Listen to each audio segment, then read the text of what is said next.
Assalamualaikum warahmatullahi wabarakatuh. Perkenalkan, nama saya Benhadi Santo dengan nomor induk mahasiswa 22190055. Nah, dalam kesempatan ini saya akan menjelaskan tentang perlengkapan kantor. Perlengkapan kantor adalah barang-barang yang digunakan untuk menghasilkan suatu pekerjaan kantor sesuai dengan yang diharapkan. Ya, apa sih kegunaan perlengkapan kantor? Yang pertama, untuk mendukung aktivitas pekerjaan kantor, mempermudah dan mempercepat proses pelaksanaan kegiatan kantor, memperoleh hasil lebih maksimal, baik dan memuaskan, dan sebagai akses kantor yang perlengkapan kantor. Ya, di sini ada jenis perlengkapan kantor. Perlengkapan kantor mencakup semua barang yang diperlukan, baik barang bergerak maupun barang tidak bergerak, sebagai sarana pendukung pelaksanaan tugas. Ya, pertama yang barang bergerak. Barang bergerak itu dibagi menjadi dua. Pertama, barang habis pakai adalah barang yang dapat digunakan satu kali pakai. Yang kedua, barang tidak habis pakai, barang yang dapat digunakan berulang kali dan tahan lama. Ya, misalnya yang barang habis pakai itu misalnya kertas, karet, penghapus, pensil, karbon, map, tinta, belangko, surat dan sebagainya. Dan barang tidak habis pakai itu misalnya mesin tik, pelubang kertas, gunting, hefter, pesawat telepon, lemari arsip, overhead projector dan sebagainya.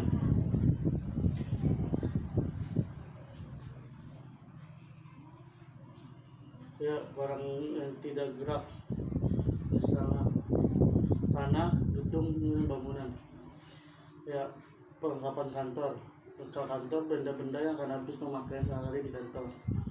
Pada umumnya menggunakan keperluan tulis menulis dalam pelaksanaan kegiatan sehari, misalnya kertas, karbon, pita, tinta, lem, pensil warna, titik, double tip, scholastic, spidol, pensil, pulpen, dan buffalo. Ya, perlengkapan kantor adalah alat-alat kecil.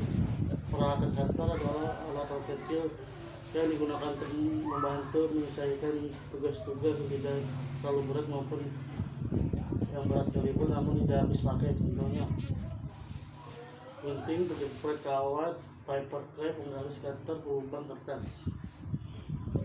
Ya, mesin kantor.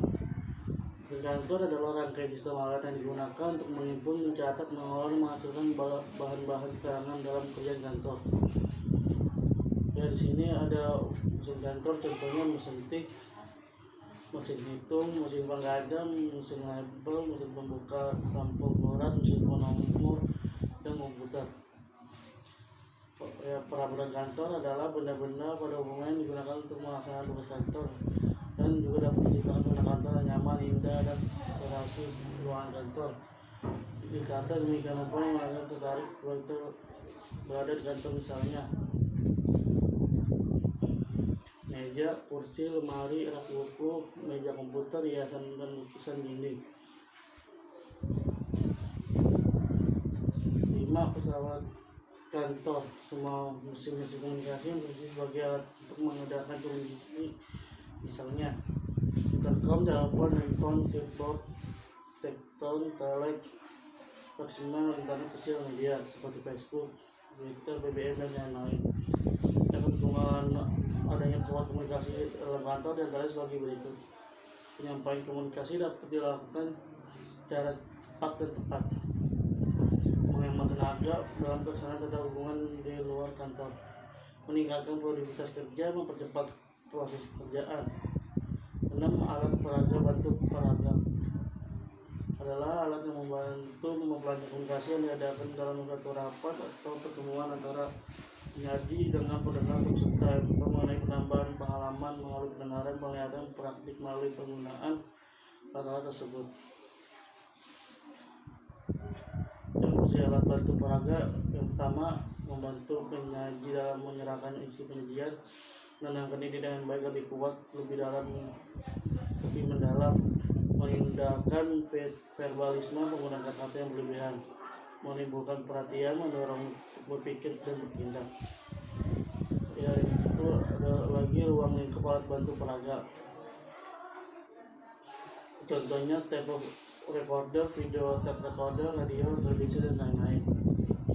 Adapun alat-alat peraga yang diproyeksikan yaitu slide, projector, plasma strip, film, overhead, projector, atau HP.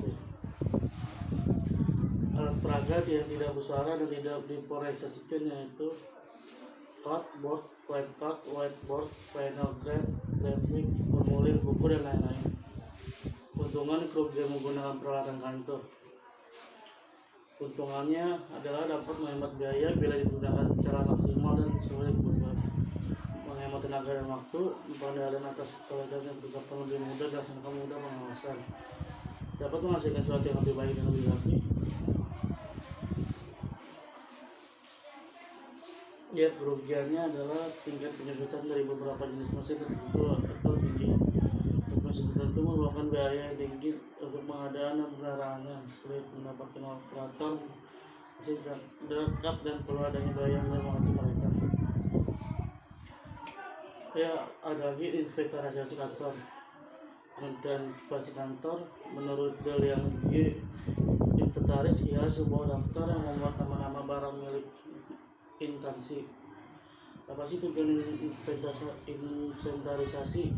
Tujuannya adalah untuk mengetahui kekayaan suatu instansi, kantor, dan perusahaan, untuk menjaga penghematan, untuk menjaga atau pengaturan pemakaian barang dan pada masing-masing unit, untuk mengetahui barang-barang yang harus ditambahkan dan diganti. Ya, kesimpulannya adalah berdasarkan pembahasan di atas dapat disimpulkan bahwa perlengkapan sangat mendukung dalam berjalan suatu hal biasa ke perusahaan, karena bisa membantu meringankan kehidupan pekerjaan pegawai dan mempermudah dalam mengerjakan suatu urusan kantor. Ya, sekian dari kami, kurang lebihnya mohon maaf. Wassalamualaikum warahmatullahi wabarakatuh.